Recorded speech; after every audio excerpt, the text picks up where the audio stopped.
இன்றைக்கி நம்ம பார்க்க போகிற ரெசிபி மஷ்ரூம் பெப்பர் ஃப்ரை பார்க்க போகிறோம்.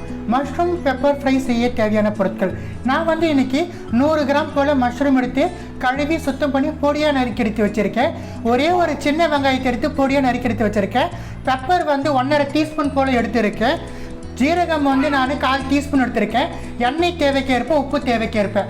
வாங்க நம்ம மஷ்ரூம் பெப்பர் ஃப்ரை எப்படி செய்யலாங்கிற ப்ராசஸை நம்ம இப்போ பார்க்கலாம். ஒரு ஃப்ரைங் பேன் பற்ற வச்சுருக்கேன். 1/2 டீஸ்பூன் போல் எண்ணெய் சேர்த்துருக்கேன். எண்ணெய் சூடு ஏறிடுச்சு. நம்ம எடுத்து வச்சுருக்கிற ஜீரகம் சேர்த்துக்கலாம். இது வந்து ஆப்ஷனல் தான். உங்களுக்கு ஜீரகம் வேணுன்னா ஜீரகம் சேர்க்கலாம், இல்லைன்னா நீங்கள் கடுகு சேர்த்துக்கலாம், இல்லைன்னா ஒரே ஒரு பட்டை சேர்த்துக்கலாம், இல்லைன்னா கிராம்பு சேர்த்துக்கலாம், விரிஞ்சி இலை உங்களுக்கு எது பிடிக்குமோ அது சேர்த்துக்கலாம். நான் வந்து இன்றைக்கி ஜீரகம் சேர்த்துருக்கேன். ஜீரகம் வந்து பொரிய ஆரம்பிச்சிடுச்சு. இது கூடவே வந்து நம்ம பொடியாக நறுக்கி எடுத்து வச்சுருக்கிற வெங்காயத்தை சேர்த்துக்கலாம். வெங்காயத்தையும் சேர்த்துட்டு நம்ம நல்லா வறுத்துக்கலாம்.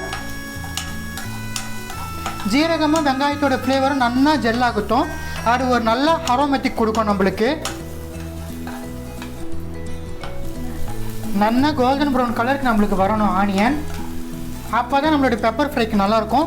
உங்களுக்கு கார்லிக் ஃப்ளேவர் பிடிக்கணும், நீங்கள் கார்லிக் வந்து நல்லா பொடியாக நறுக்கி போட்டுக்கலாம் எண்ணெயிலேயே. எல்லாம் நம்மளுடைய ஆப்ஷனல் தான். நான் வந்து இன்றைக்கி கார்லிக் சேர்க்கலை. மஷ்ரூம் கூட வெறுமனே அந்த பெப்பர் ஆனியன் இந்த ஃப்ளேவர் வரைக்குமே சேர்ந்தால் நல்லா கலக்கலாக இருக்கும். அதனால எனக்கு கார்லிக் சேர்க்கலை. ஸோ நம்மளுக்கு டிரான்ஸ்பரண்ட் கலருக்கு வந்துடுச்சு ஆனியன். இன்னும் ஒரு 1 மினிட்ல வந்து நம்மளுக்கு நல்லா ப்ரௌன் வந்துடும்.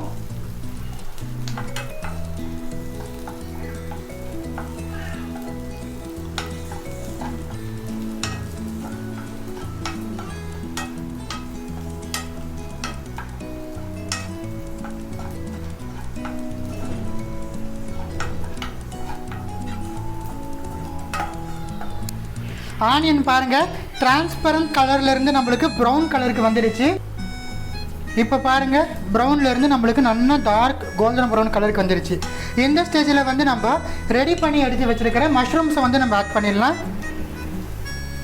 மஷ்ரூம்ஸ் ஆட் பண்ணிவிட்டு நம்ம நல்லா கலந்து விட்டுடலாம். மஷ்ரூம் சேர்க்கும் போது அடுப்பை வந்து மிதமான தீயில் வச்சுக்கலாம். நம்ம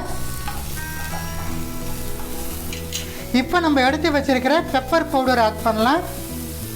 காரத்துக்கு ஏற்றுற போல் பெப்பர் பவுடர் ஆட் பண்ணலாம். நான் வந்து இன்றைக்கி 1.5 டீஸ்பூன் ஆட் பண்ணியிருக்கேன். எனக்கு கொஞ்சம் ஸ்பைசஸ் வந்து நான் அதிகமாக சாப்பிடுவேன், அதனால நான் கொஞ்சம் காரத்தை அதிகமாக சேர்த்துருக்கேன். உங்களுடைய விருப்பத்துக்கு ஏற்றுற போல் நீங்கள் காரத்தை வந்து ஏற்றிக்கலாம், இல்லைனா குறைச்சிக்கலாம். பெப்பர் சேர்க்கும் போது நம்மளுக்கு அடுப்பு வந்து இனிமேல் மிதமான தீயில் தான் இருக்கணும்.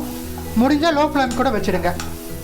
இப்போ நம்ம ரெசிபிக்கு தேவையான சால்ட் ஆட் பண்ணலாம். ரெசிபிக்கு தேவையான சால்ட் ஆட் பண்ணியாச்சு. நல்லா கலந்து விட்டுடலாம். சால்ட் ஆட் பண்ணிவிட்டு ஒரு 30 செகண்ட்ஸ் போல் நல்லா கலந்து விட்டுடலாம்.